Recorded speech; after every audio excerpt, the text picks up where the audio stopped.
Practicing mental health online, but what about data privacy? Let's talk about it.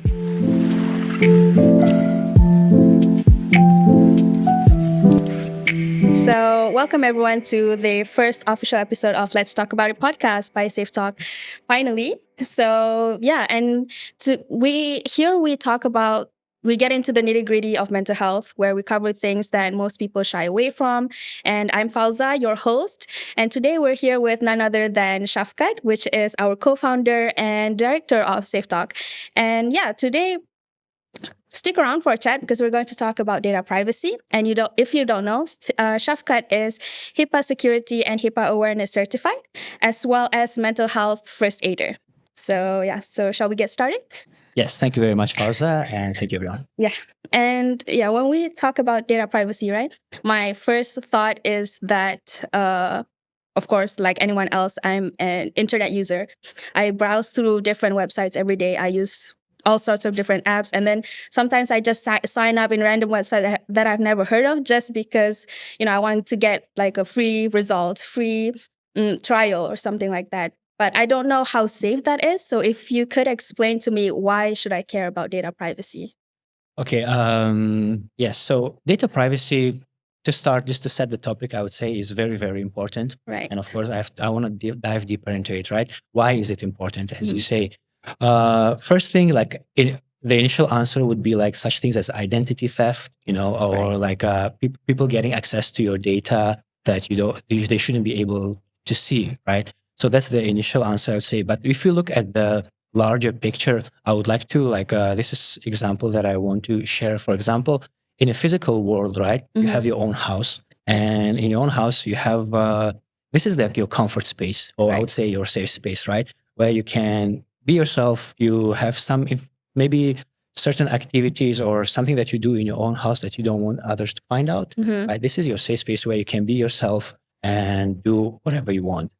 So that's right. And nowadays, everything is becoming online and digital, right? A lot of activities that we do them online.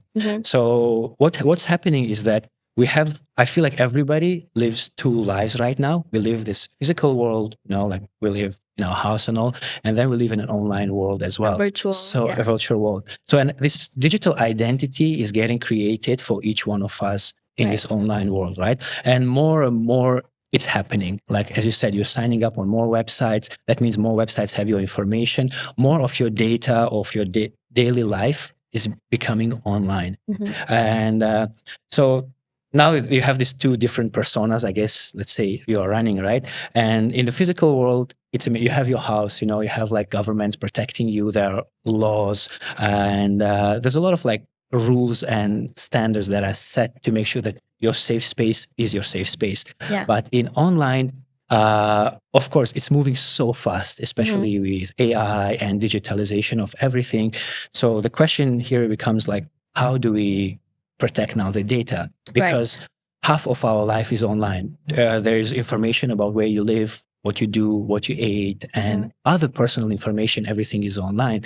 So to answer your question, why you should care about it is the same thing. Like, wouldn't you feel that you should protect your house, that this should be a safe space for you where you want to keep maybe certain information or certain things that nobody else but yourself should have access to, or at least those people who you trust only. Because if this information is online, that digital information, that digital persona that's shared, it's on internet, everybody has access to internet. So everybody can get access to it. So this is the way I think we should think about it moving forward.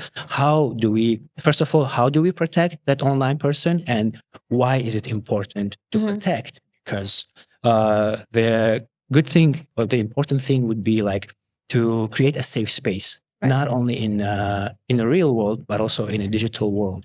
So this will be like your accounts or where you can go and just be yourself. Right? So basically, the concept is pretty much the same as real life. Like, if in person we would want to protect, our address, we wouldn't just like share people our personal information, our personal secrets. So we should treat it the same way with our data privacy online. Exactly. Yes. So make sure that all your private life stays your private life, and only those who maybe you feel safe sharing it with should have access to it, but not everybody else. And this is why it is important, because as I said, again, just to repeat, everything is becoming digital nowadays. More of our life is moving online. And if we don't start protecting it right now, and if you don't care about it right now, imagine how bad. That means you have a house online in internet somewhere that everybody can enter, get any information and run away. If I think that's what you should be concerned about. I'm not, just to clarify, the topic here is not to say that don't live online, because that's impossible in this day and age, right? We all use like 100 different apps or websites for our everyday life to make it easier. And that's the standard of life nowadays. But what we should do is we should be informed well about data privacy and also data security as well. And we need to make sure we know what we are signing up for and what are the best practices we can use to make sure that keep that online house of ours safe. Yeah. So basically just don't carelessly, sign up everything and then just don't care about where our data is going. Sorry. No worries.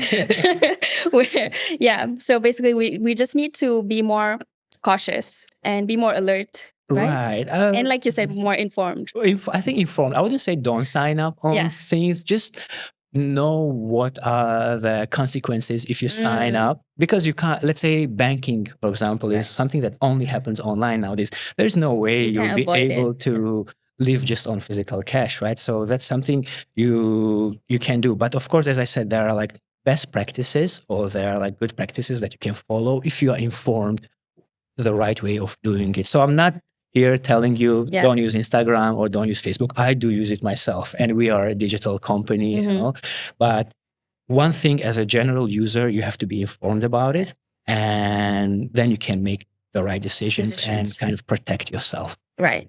And this is data privacy, right? It's both data privacy and data security. So what's the difference between those two, data privacy and data security? Okay, so I think to know the difference between the two of those is very, very important, because they kind of, people get confused between the two and all. And of course, there are different consequences for each one. If a data privacy breach is there, or why does it happen, and what are the consequences? Right. And same thing, if there's a data security breach, what are the consequences and why is it caused, right? So the data security is basically when a company says, for example, that they care about your data security, or they have like a good security in place for your data. That means that that information is kept very safe from external sources. Right. External sources, that means like, for example, hackers hacking into that company and stealing that information, right? While data privacy is how that information is shared between those who have access to it. Right. Right. So if I bring an example, let's say in a hospital, right, which is kind of in line with mental health. If I go to a hospital and I see a doctor, right, I see this doctor and I tell this doctor about a certain case or certain trouble I'm having, say physical, right? Yeah. And I share with this doctor. So if this, for example, hospital promises me a good data security, that means they will make sure that nobody can like hack into the servers or into the rooms of this hospital and steal the data. Somebody who's not supposed to have access to this in the first place. So basically what's going on in the hospitals stays in the hospital. In the hospital, right? But you see, that doesn't still mean that my information is safe. Secure, 100%. It is secure, but my privacy is still not 100% safe, because hospital is a very big entity, and hospital shares its information with government. It shares with other hospitals. If they're using any digital systems, they share this information with this digital system for invoicing, for example, and all, right? Yeah. So this is what data security is.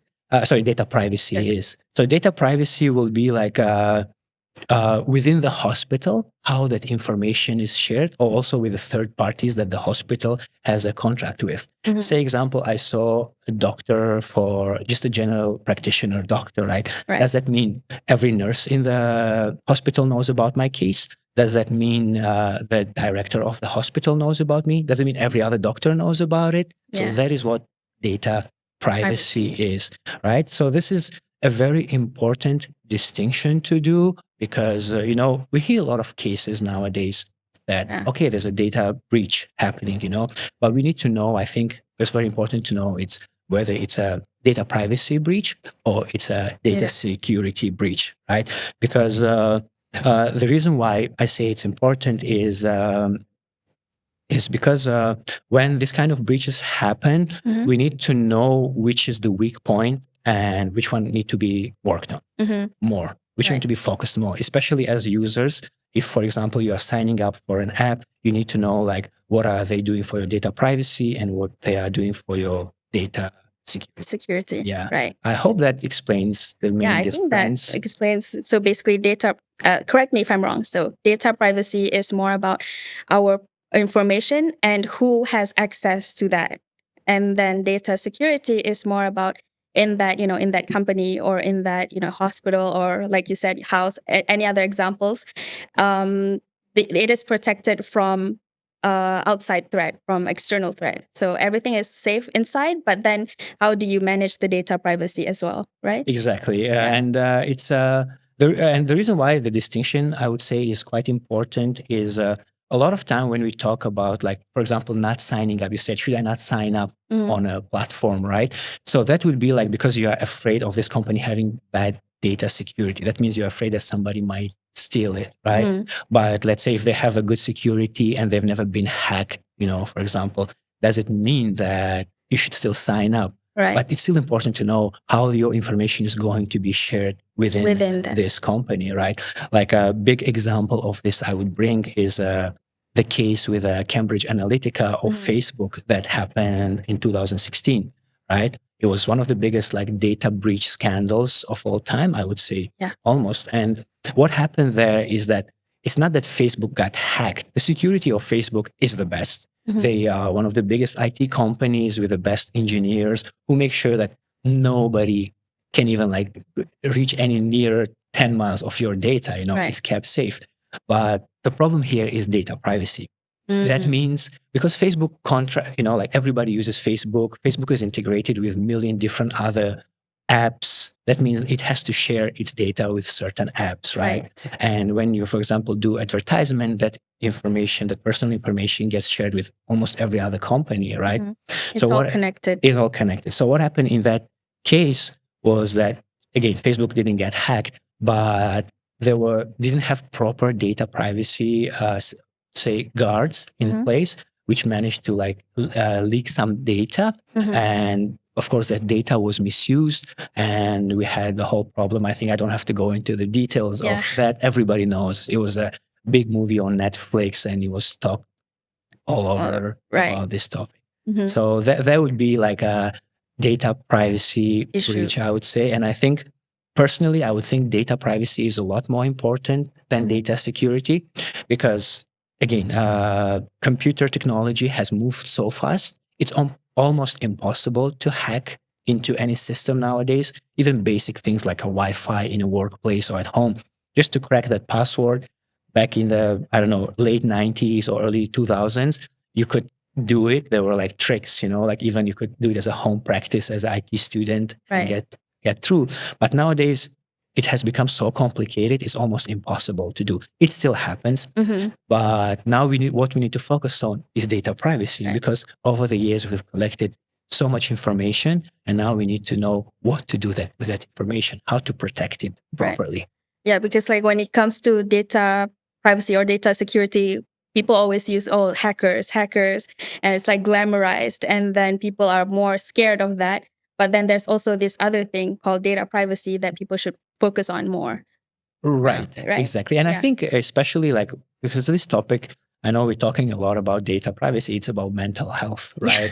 So how do you create a space like online where somebody feels safe to share how they feel, right? Because let's say if I'm facing a mental health challenge, I'm feeling very down. Maybe I'm having thoughts that I normally wouldn't have. Do I feel safe? I probably don't feel safe to talk to my friends about it or anybody. How would I share that information online with my therapist? Usually it's done by email or sometimes even like chatting applications like WhatsApp and all.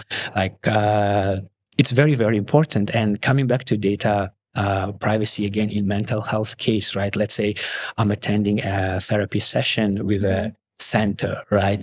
And centers nowadays are quite big. How do I make sure that only my therapist knows about what I'm sharing? Because some other therapists might know somebody that I know. I wouldn't feel safe about it. So that's why I would say data privacy is something that we need to focus on. Or at least today, I would like to talk about it a lot more than rather than data security. Yeah. Right. So, like, based on the cases that you've mentioned, right? Like, Mental Health Center or the Cambridge Analytica and any other companies, like, do these companies set their own rules of like for data privacy and data security? How does it work? How do they make sure that the data is safe?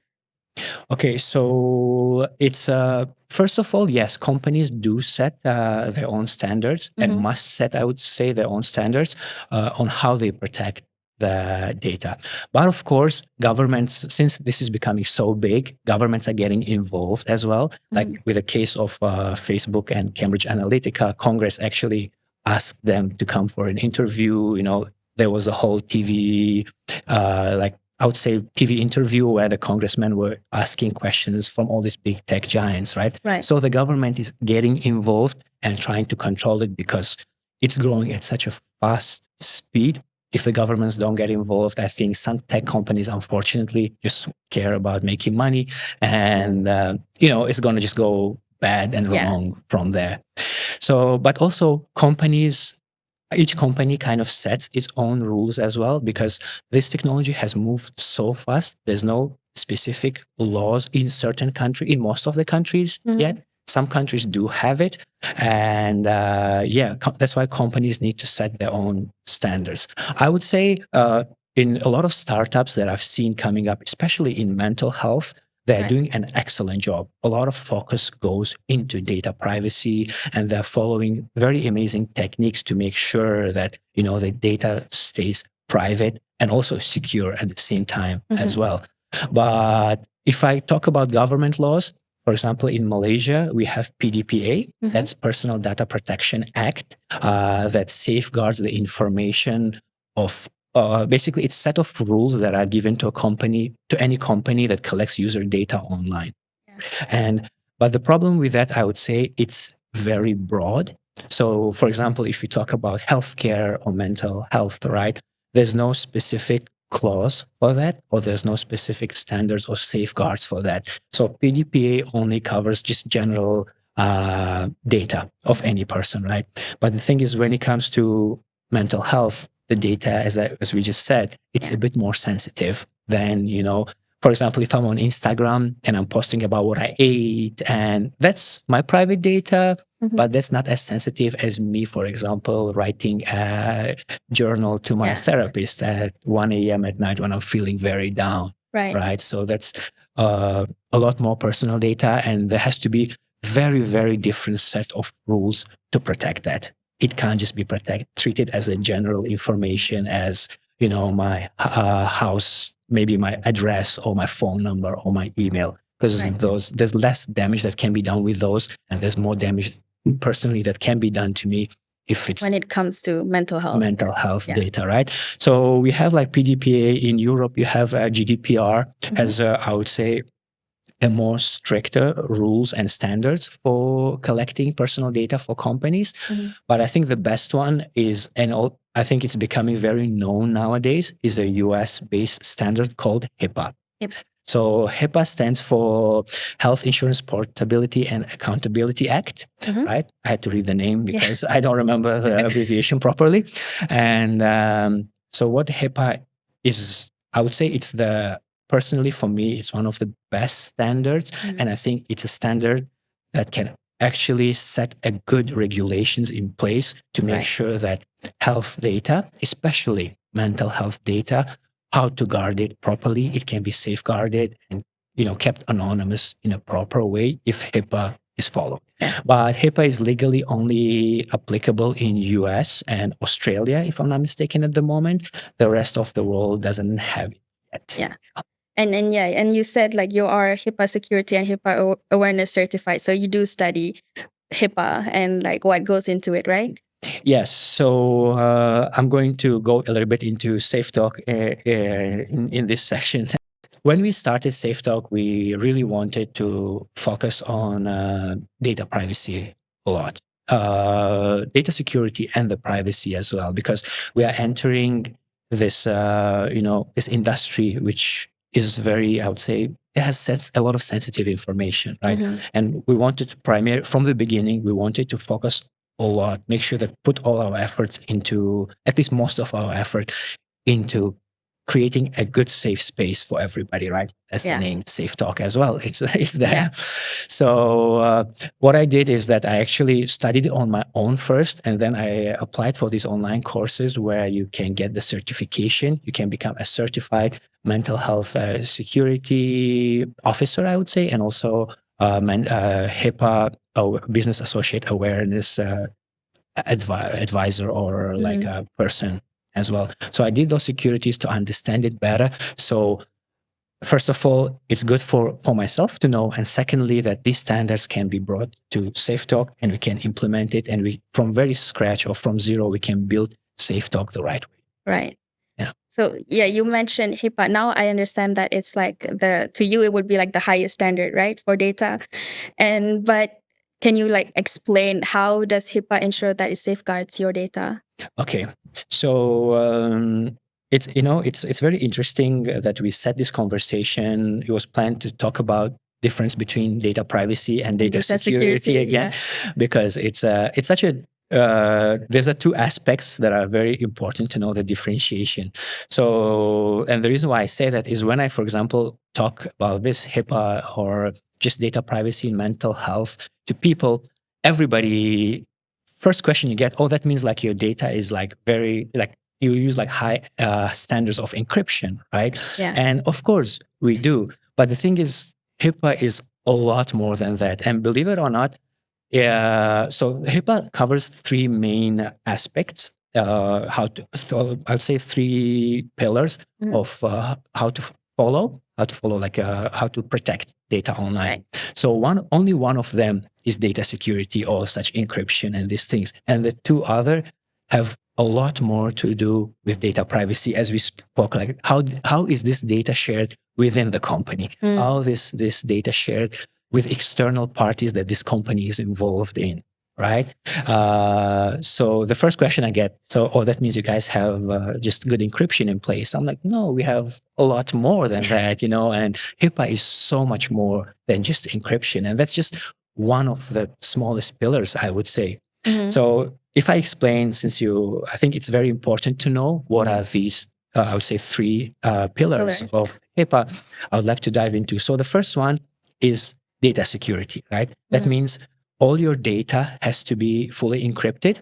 So if a hacker attacks your servers and gets access to your data, they cannot read it, because encryption means that data is stored in like a very gibberish format. Okay. So let's say, for example, if you send me a message, hello, on a data on a platform that has encrypted data, right? When you send hello, when it's stored in the database, it's stored in a it gets transmitted to this very random letters and character combination. Right. It's not readable, means it's encrypted, right? And when I log into my account and I read the data back, I decrypt the data, then I read it more in a human readable format. So while it's at rest, it's encrypted data, right? So that's one aspect of it. And of course, nowadays, everything is on the cloud. But if you're not in the cloud, that means another standards of HIPAA would be like to have a proper like security to your physical servers. Because in our case, our data is hosted online, and a lot of startup nowadays host their data online. But if you had your own servers in the office, you have to have proper like lock system for the servers, make sure who has access to the data room. Because if somebody can physically access the room, they can take the data and leave. So that's the data encryption part. And that's just one part of it, right? That's what most people are concerned, like, oh, do you have this like encryption? But then it's more than just that. It's a lot more. So the other two, I think, which are a lot more important, because as I said, like technology has advanced so far, it's impossible, almost nearly impossible to hack into even basic things. But the other two aspects are, I would say, a lot more important. So the first one is, as you said, like you must have basically a written documentation, or you must have like a proper procedures in place who has access to the data. Right. Let's say you are a mental health company that processes like does invoicing for mental health industry, right? So when, for example, mental health centers, therapies use your platform, the invoice will include the names and email addresses and also probably home addresses of the patients, right? Which is already considered like a personal health information, right? So that needs to be kept safe. So who has access to that data within the company? That's a very important standard to have. Usually, the way it works with HIPAA, you would have a HIPAA officer, right? A person who's certified both in security and in business associate and in awareness as well. And only this person is allowed to have access to that data. So, because this person has been trained properly, knows what to do with this data, knows how to, how to basically carry this data forward, even in like outside world, when talking to friends or families, you're not supposed to release the data. So that is the second pillar of it. And I think the most amazing one is the third pillar of it. So the third pillar of HIPAA is called business associate contracts, right? So again, let's come back to the previous example of a mental health center, right? This mental health center, let's say they implement the first two HIPAA standards. They encrypt all their data and they have proper procedures to give access to only those people who can to the data within the organization, right? But, as a company, you use so many other, external like softwares, and maybe you have partnership contracts with other businesses and all. So how do you share the data with them? And this is where the third pillar of it comes in. Just because you are a HIPAA compliant, right? If you're giving this data to somebody else, right, to invoicing company, and their data get leaks, right? Is it your responsibility or is it their responsibility? You see, that becomes a problem. So the way HIPAA has done it is that you are on, let's say if I'm a mental health center, I run a mental health center, and even though we are ourselves a HIPAA compliance center, we will not get the HIPAA certificate until every other contract we have with external parties, they are HIPAA compliant as well. So what it does, it creates a network, right? So that means if we are using an email system, we need to make sure that that email system is HIPAA compliant as well. If the email system is using servers from Google, they need to make sure those servers are HIPAA compliant. So what it does, it creates just this amazing network of everybody being HIPAA compliant. And this, I would say, maybe it's a bit of a stretch to say this, but this safe network of companies that know how to protect your data and create a safe space for you where you can go and say anything you want and make sure that nobody will be able to see that information. And I think that last point is just the most amazing, I would say not the most amazing, but the best thing that HIPAA has. I feel like other data privacy laws of other countries or like GDPR or PDPA don't really have it. And that's why I would think it's... So like you said, a company can only be considered as HIPAA compliant if they also work with others that also are HIPAA compliant. Is that what you... Exactly, correct. So there is this thing called the business associate contract. That means, for example, let's say SafeTalk is a practice management tool for mental health professionals, right? Every center that signs up with us, basically we give them a business associate contract. We tell them, okay, these are the companies that we work with. For example, these are our servers. We use this for our servers. We use this for our email system. We use this company, and this is their HIPAA certificate number, and this is ours. So they need to know that not only we are HIPAA certified, but also those who we work with are HIPAA certified as well. So that makes sure that not only are we responsible, but who we are connecting with are also responsible with our data security. Exactly, because the data will go multiple levels, right? And you need to make sure that all the way until the end, that data is safe, right? So just to add on this, that's why, for example, at SafeTalk, I think we've gotten this question a lot, and maybe if somebody watching this is our existing users, that we don't share any data like client names or address or even email outside of SafeTalk is because some of the providers, for example, Google Calendar that we work with to sync data with, Google Calendar is not HIPAA compliant unless every person goes, and there is a way to do it, but each person has to do it for themselves.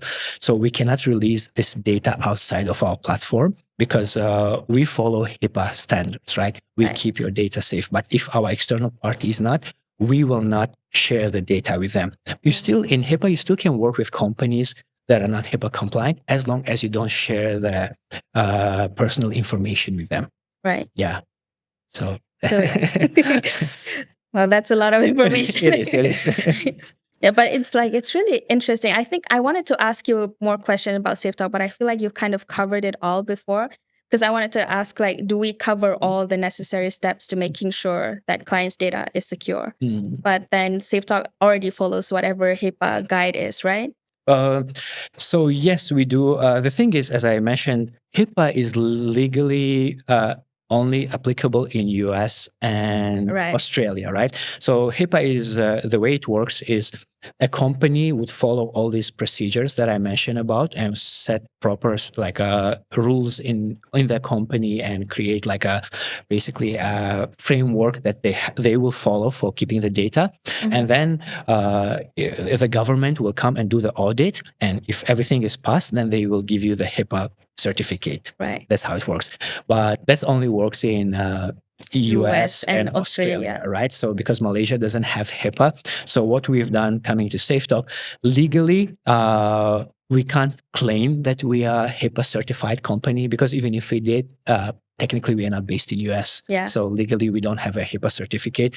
But what we've done is that we've copied this framework and we've built it. We've already implemented it from start. So hopefully if one day, this standard or this framework gets globally accepted, we are already prepared for it, And, but I think more important than that is that this is a good framework. And I explained just now why it is a good framework. And I think it's not just, we don't do this just to follow regulation. As I explained, as you can see, it's a really well-designed framework. I would feel safe personally, honestly, if I were to sign up on a website that follows these guidelines or the one that I just mentioned, how they work, right? So I think it's what we want to do at SafeTalk is create a very safe space, right? Mental health. It's we have to keep it safe. There's just no other way around it. So yeah. So SafeTalk, of course, we're in the mental health field, and then we connect with a lot of different mental health centers, right? So you must have talked to multiple different therapists. Would you say that therapists in Malaysia are aware of HIPAA? I would say yes. Generally, a lot of those who I've spoken to know about it. And of course, not only know about it, but also care about it as well. And they ask us the first question so are you guys HIPAA compliant? Do you plan to get HIPAA compliance in the future? So I explained to them what the situation is and what have I explained to you right now in terms of why we cannot get it in Malaysia, but we can work with other external vendors that are HIPAA compliant and we can follow the standards, right?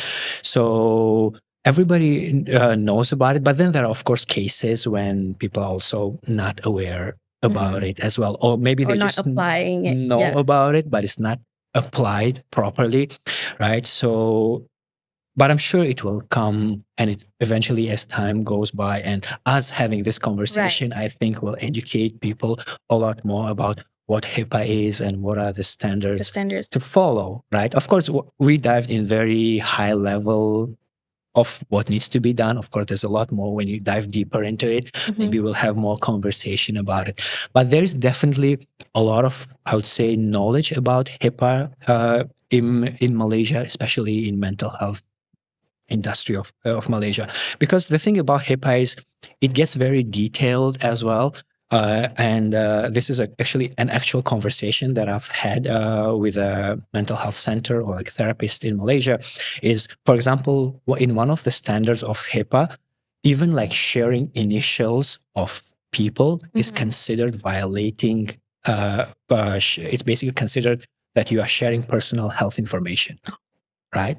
So I know we all think that, okay, for example, Shafkat, Aslam Shoaib, right? You share that information, that's already breaking somebody's privacy, right? But what if you just share S.A, right? And HIPAA works kind of slightly differently in different states. At least now it's available in US, right? So some states are okay with it. They don't mind when you share the initials. But for example, in southern states, in Texas, I specifically know when I did the course, we studied about this. Even you share the initials, you're already breaking the HIPAA privacy guide, right? So now, we had a chat about this, like for us, as I said, we are not being like looked down by somebody to follow these standards. We want to do it ourselves. So I said that this is something, unfortunately, we won't do because we want to follow the highest standard.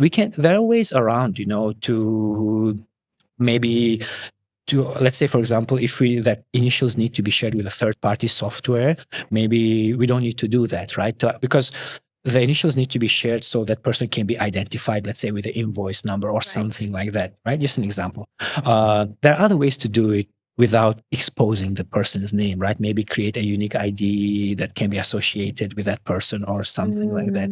It doesn't really have to be the initials because even that in some states, in some places is considered already breaking the data privacy. So this kind of things, I think we need to have more conversations about these general in mental health space of Malaysia to talk about these little intricacies, these little details of HIPAA. But on a high level, it's quite well known. Yeah. So it is well known among therapists, but there's still more like room for improvement that, we can still spread the word and still have more discussions, like you said, regarding this.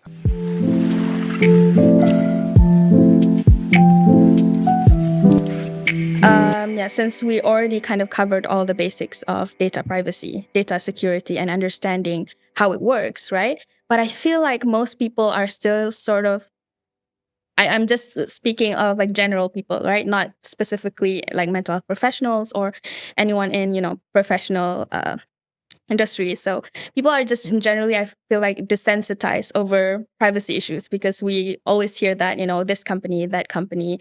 And then people know that their data privacy is important and they should protect their information, but they don't know what's going on behind it. So now that we know and understand what goes on behind it and like how we should take care of it, I still want to know like what's the common mistake people do when it comes to using mental health apps. I understand. Okay, that's very good, right? Because our conversation was so technical, and this is good to dive into something more an everyday person or myself, can relate to, right? From the technical perspective. The first thing I would like to share on that note, I'll get to the answer properly later, is that, as I said, like there's a lot of startups coming up in mental health specifically, right? A lot of different solutions are coming up, like even us, like we're doing like practice management tool, but there's so many more. And one trend that I've seen, as I said earlier as well, is how it's amazing how much these new companies care about data privacy. So they're doing an incredible job. Even the companies that have been there for 10, 15 years, they're trying to catch up. But I feel like every new app that comes up has like a dedicated page or like a section where they explain the data privacy rules that they follow, right? So as a everyday user, let's say if you are using this app, just read through that. And I think that companies are very transparent nowadays about how they handle. And not only that, they are it's not only comes to honesty, because if you put it in a print, you are liable for it, right? So if you break that, let's say, promise, then the government or you can be fined for it, right? So usually whatever is written there, these companies claim, they follow, it's true. So what you can do as everyday, if you're just downloading some app or signing up for a new application that's mental health and you want to feel safe, just read, as I said, go to their privacy policy or data privacy page if they have, most of them which do, just read and they will explain how they are doing it, right? And like, for example, coming back to the Facebook thing, right? The Facebook data breach that we spoke about, the Cambridge Analytica thing. We all have signed up on Facebook, right? But I know it takes a lot of time to go and read the terms and conditions of usage of this platform, right? But what happened is that when we were filling up those forms, there was how the data was collected through these surveys that were shared online. You would actually prompt in that you're going to share your information, your personal information. So we went into this knowing what we were doing. Yeah. Right. So we already agreed to that. We agreed to it. Of course, it was a huge problem, definitely still, because they shouldn't have. They shared more than they promised, but still, to a certain level, we knew that our data is going to be shared. Yeah. You know, and in a way, I would say, as bad as this may sound, we caused it ourselves. You know, so do spend some time to understand how this company handles your data, right? Especially mental health, right? Yeah. You're not gonna download like an app every month. You're probably gonna download 1 or 2 apps only, right? And it takes maybe half an hour or at most 20 minutes, 1 hour at most, study. just to kind of briefly glance through and see what do they do with your data. And but before that, of course, you need to be aware. Like just now in the first part of this podcast, we spoke about what HIPAA is. For example, now if you see that they say that they're HIPAA compliant, you know what they are doing, right? Or if they talk about the security of privacy, you know what the differentiation is. So hopefully this information will help you to look into more a bit, you know, into the procedures and understand it better and know if this is the right app for you to use. So it would be 2 things to summarize it. One would be to educate yourself on data privacy a bit more through this kind of conversation that we are having. And secondly, just to spend a bit more time to read about. And it's not saying this doesn't mean like, oh, don't sign up, right? It just means like be aware of, you know, like where your data goes and how the companies handle it, right? Exactly. I'm no way saying don't sign up. I use every app available myself, right? So don't do it. Just be aware of it and educate yourself. Yeah. Okay. And well, now we're talking more about the general users and the technology. I might sidetrack a little bit just because this is what I've been hearing people talk about. Like, for example, AI generated art or AI generated photos, right? People say like, oh, this is misusing or stealing artists' original work, and people were discussing about it. People were hating AI and stuff like that, and you know, people were really focused on that area. But then when it comes to technology and mental health, where our personal well-being is at stake, we're talking about our mental health, but yet not many people are discussing this thing, right? This issue. And so would you say that with how the technology is going on now, is it a blessing or a curse in terms of like the mental health area? I think technology by itself is neither nor a blessing nor a curse. It's just a tool that exists, right? Whether it's a blessing or a curse, it's what we make out of it, right? And it can be both. You know, if you use it the right way, the AI, for example, coming back to AI or ChatGPT, right?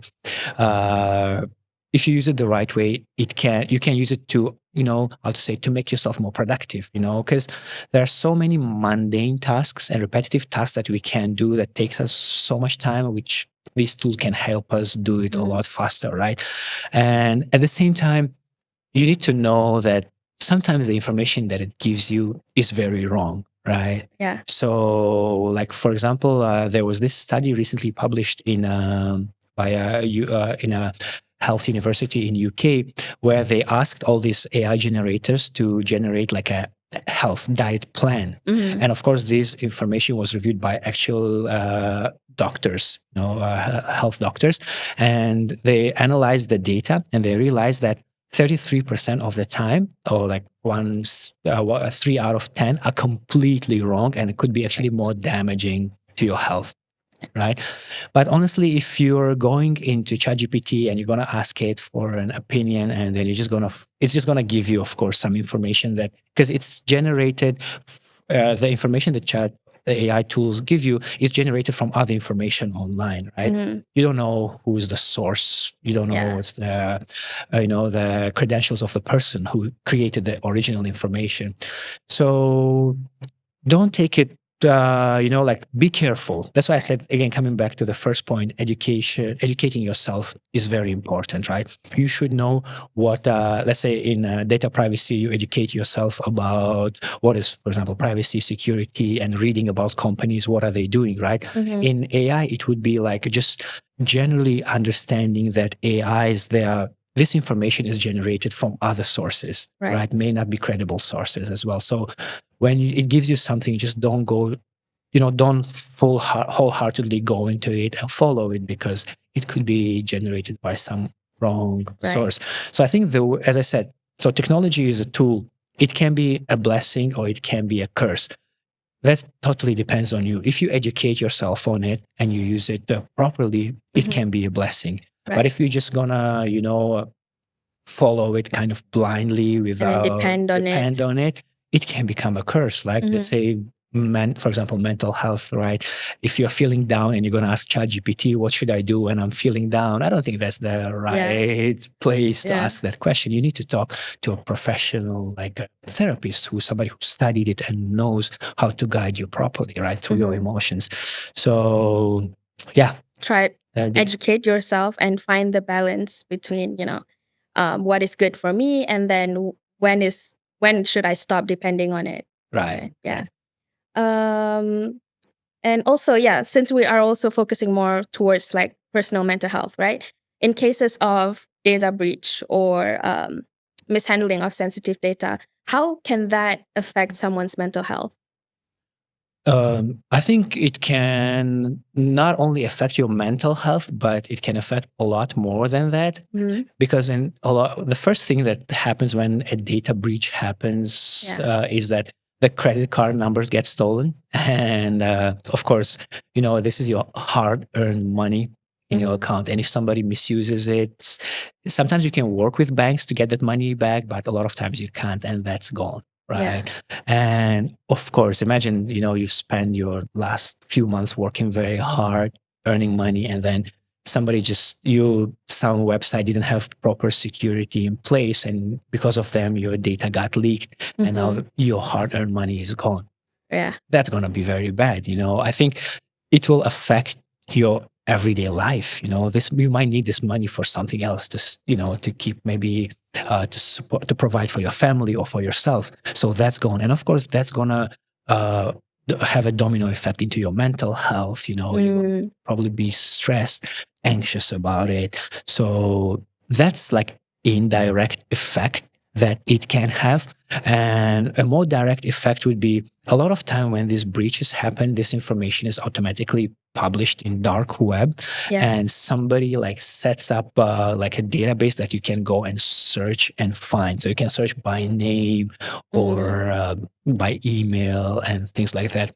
So let's, for example, say your personal data. Maybe if it's let's say a mental health data, like if it's like a history of your sessions or your case notes or anything, related to mental health. Imagine somebody knows all of that information about you, and this somebody could be your friend, could be your family. And I know that, we always encourage to share this information with close people, right? But there's certain things that you want to keep to yourself, like you kind of want to work on to improve them, and then maybe later share it with your family. But imagine prematurely, this data gets leaked and you will feel insecure, like you'll probably feel even more down and even more upset about it. And there's just so many ways this can affect mental health. That's why companies have to set their own rules, and then there are things like HIPAA comes in and then ensure that this doesn't happen. Right, exactly, yes. I think you kind of already covered, like, when I asked you about mistakes, right? Because so to kind of avoid that thing happening, like the negative effects on our personal life and our mental health, could you kind of pinpoint if there is warning signs or red flags that our listeners should be cautious about when using certain apps or services online? I think the very general ones would be like, as I said, if you're using a mental health app, you're just signing up. Uh, you do it once in a while. So I don't think it takes a lot of time if you just kind of research about it a little bit, right? And just go online, type the company name, and see if they have had any breaches in the past, or if they have had any like unethical conduct, like especially in terms of data. And if they haven't, that means probably they've been doing it right in a way, like they've been doing something right. And secondly, just go to their website and read how do they handle it. Because there have, for example, been cases like BetterHelp is a very prominent US-based mental health company, and there was a huge scandal last year where actually there was they found out that there wasn't a data security problem. They weren't hacked, but they actually shared information with other third party. The thing is, the breach came out way later after the incident happened. So we couldn't find out what information was exactly shared and how, at what scale was it done.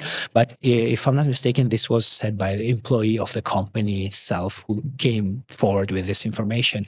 And so like, for example, if I am, I'm sure they've taken steps to recover from that, and they have a much better system in place to make sure that they don't fall into the same error again or do the same mistake again.